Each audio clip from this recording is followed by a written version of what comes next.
Hello, everybody. Hope you're having a wonderful time here at the Art Summit. It's my pleasure to be here with Jenny. Welcome to Luxembourg. Is it your first time here? It is. And what do you think of it so far? It's a very beautiful little city.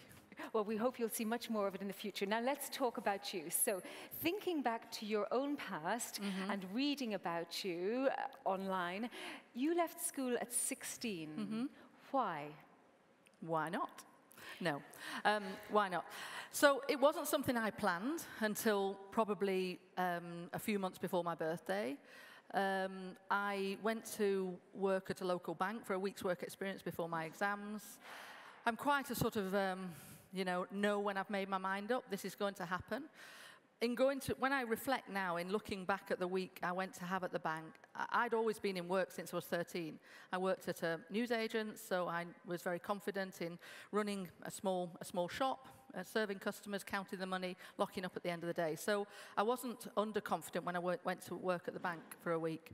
That was just before my exams at 16. And as I worked in the bank during that week, and ironically, I was filling cash machines, and that was quite prophetic for 30 or 40 years on. So I just enjoyed the whole week, and I thought, I really love this. And I started to think about, well, why can't I go to work and continue my education in a different way? Which you successfully did. So yes. You continued to work. You had a very solid, long career in the banking world. So you can talk us through that relatively briefly, and then we'll get to the essence of the entrepreneurship. Yes, so banker turned entrepreneur. I was a banker for 30 years. As I say, started at 16 at the bottom, and ended up in quite a senior position in the City of London before I went to the cash machine business, which we'll talk about. But I had some key, and when I talk about, when we've longer, talk about my journey, I feel I had some key moments throughout that, sort of in my mid-20s, mid-30s, mid-40s, where I took hold of my future. So in my mid-20s, the bank said to me, your career prospects are X. And I said, no, my career prospects are Y and even Z. We need to talk about this. So that sort of determination set in me then about me being in control of my future. But what had they said to you at that time? The then personnel department sent me a letter, which when I opened it said, "Dear Jenny, we've assessed your future career and we've assessed it as a grade B." And I remember looking at it and thinking, well, nobody talked to me about this. The last time I looked at the alphabet, it didn't begin with a B, so what the hell happened to A?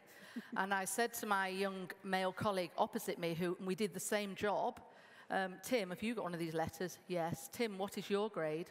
And guess what it was? And I knew I was better than him, and I'm not just saying that. So there started some gritty determination to challenge the system, which I did, and got regraded an A.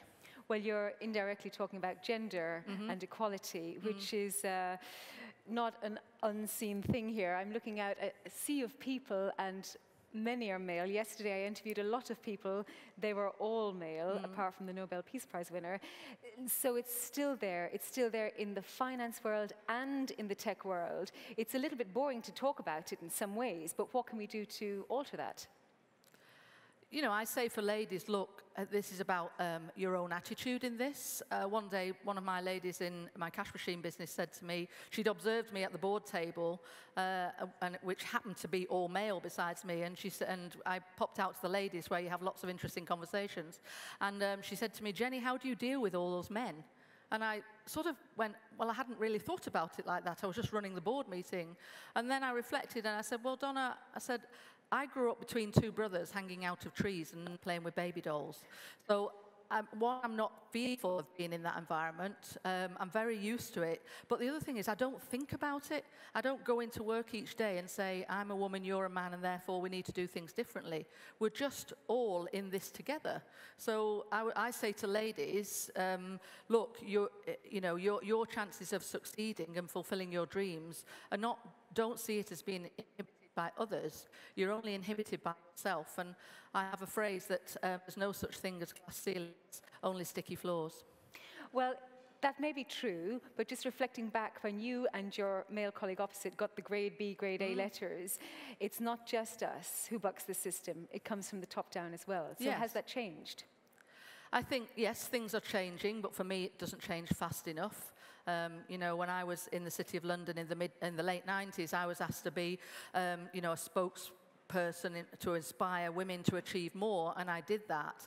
But I wind forward 20 years from there, and I went to do a talk to some sixth form girls at a school in Oxfordshire only the last 2 years, and I told them my story and inspired them to, to go for their ambitions. And yet I was so taken back when the first questions coming from the floor from these 18-year-old girls were, can I have a family and a career?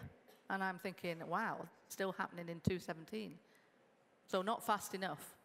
Well, we'll come on to that perhaps later, but moving back to your move then from the banking world, where you're in the corporate world, NatWest, RBS, you saw all of that merge. And then at the time, I think it was about 2006, you were head of operations for Hanco ATM Systems. And then we have the recession, and they were running at a massive loss of about 7 million per year. And at this time, you decided to take them over.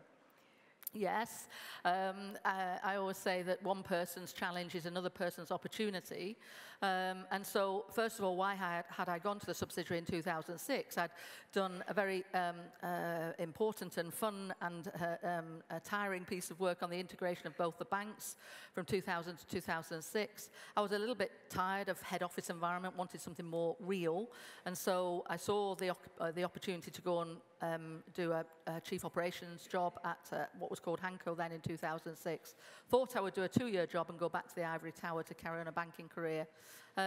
But just then, had a lot of fun and a lot of opportunity to take all the skills I'd learned in banking from, sales and operations and financial management and control and risk and all of that I'd learned over 30 years to apply to a small, medium enterprise that had grown too quickly in its first years of formation and needed a level of corporatization around it before it could progress to the next stage. So I thoroughly enjoyed that whole turnaround work.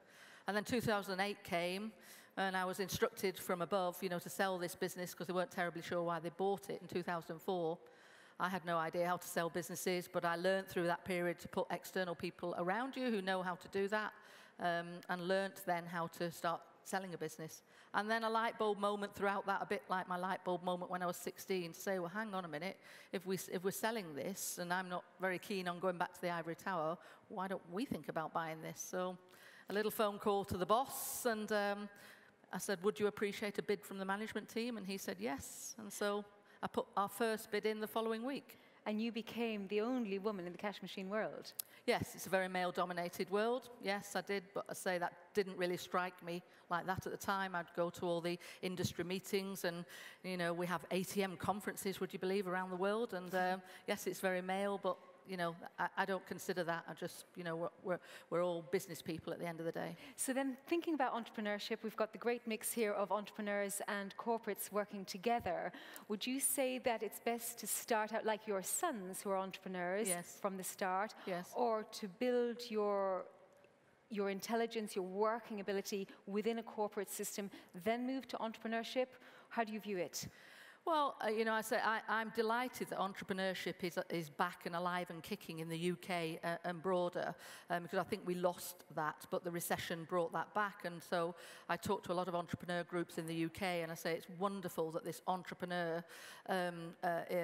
focus is back. However, I also say to individuals, you won't all succeed, and it's quite a lonely place to be at 18, 20, 22 as an entrepreneur, and a big responsibility. It's like aiming to be a Premier League footballer. You're not all going to make it. And so I do think there is a little bit of a lean towards and a tipping point of young people saying, I want to be an entrepreneur. But actually, those budding entrepreneurs ought to go into a business, first of all, and learn business skills and develop their idea, and then, perhaps then take the idea and take it from there when they're a little bit older and they've got a network of support. It's a lonely place. And if you're going to, fail, which you will, in some, which is, not necessarily the wrong thing, but if you fail at 18, 20, 22, and maybe fail 2 or 3 times before you get the right idea, where are you going to go from there? That's going to be quite soul-destroying.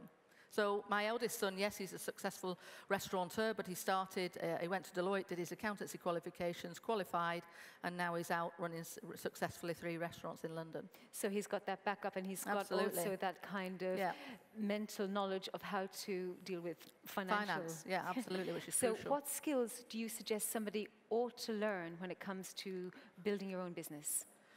all the skills that a business needs. So I had some apprentice entrepreneurs in my cash machine business a couple of years ago, and I placed them all around the business. They worked in sales and marketing and finance and operations so that they could learn all aspects of the business. And then they need to fine-tune what they are good at and recognize what you're not good at, and then learn how to recruit good people around you who can do those things that you're not so good at. But you, as a CEO, you're a general manager of the whole business, and you need to understand all aspects of that business. Even if you're not an expert in it, you do need to have a general level of understanding of all of it. And how do you find good people for your team? You network, recommendation. When I was rebuilding the cash machine business, I needed to raise the quality bar on the people, and I started by coaching people up or coaching them out, frankly, if they didn't have the right attitude. So always treat people fairly when you let them go, and then rebuild. And people who came into my business, I would interview them all personally, the first tranches, to make sure we got the right DNA in the business. And I would always look for that attitude over skills. I would always say recruit for attitude, train for skill. And we rebranded the business Your Cash, and I always said to my recruiters then, they must have the Your Cash sparkle. If they don't have the Your Cash sparkle, they need to go and work somewhere else. And what is the Your Cash sparkle? A can do. You're at work a long time, so work hard, play hard. But equally, when the tough times come as well, we might need some extra hours and we might need to dig deep, but we're all in this together, a team effort. I'm going to have to ask Alison or somebody. Oh, I'm looking at the time here now. It's come up. So I've got 3 minutes left. I want to move on to two things. One is that you are now in the very fortunate position to have a certain amount of money behind you. How do you choose to diversify your assets? What are the key things that you think about when you're investing? So, when the entrepreneurs come through the lift doors on the den, I was always taught by my mentors that if you're going to invest in a more diversified businesses, you need to invest in a product or a service that you know and like, entrepreneurs that you feel you can work with for the next 3 to 5 years. There's no point in really liking the product but not being terribly comfortable with the entrepreneurs, and vice versa. And then my banking head comes on and says, okay, but I need to get in at the right price.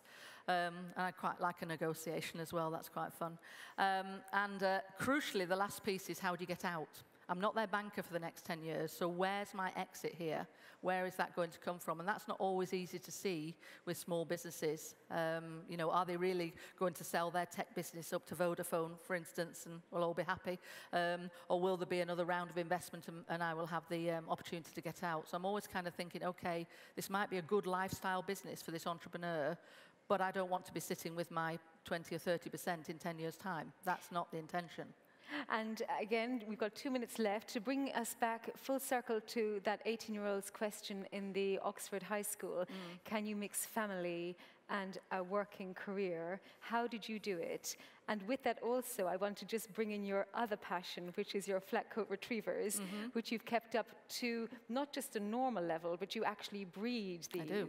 So tell us about how you've managed family and a whole other section of your life breeding Crufts flat coat retrievers. Well, I think, I come back to, I'm a work hard, play hard person. So I do believe in doing whatever is needed in work, but outside of that, family is important and social life is important. And so, yes, I've got 2 boys.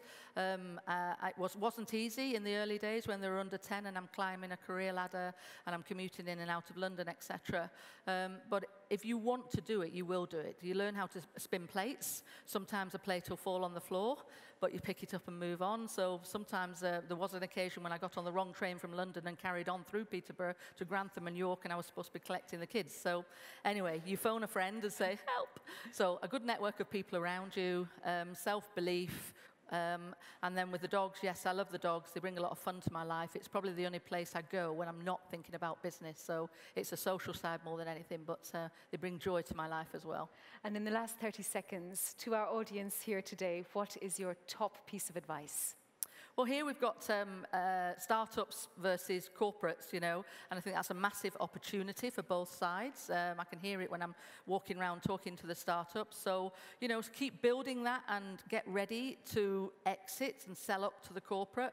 And corporates, you know, you need these guys because I know how difficult it is to do innovation in a corporate. So get scouring and get hunting, because if you don't buy them, someone else will. Jenny, thank you so much for your time, and thank you for being a very patient and wonderful audience. Enjoy the rest of the Arch Summit. Thank you. Thank you.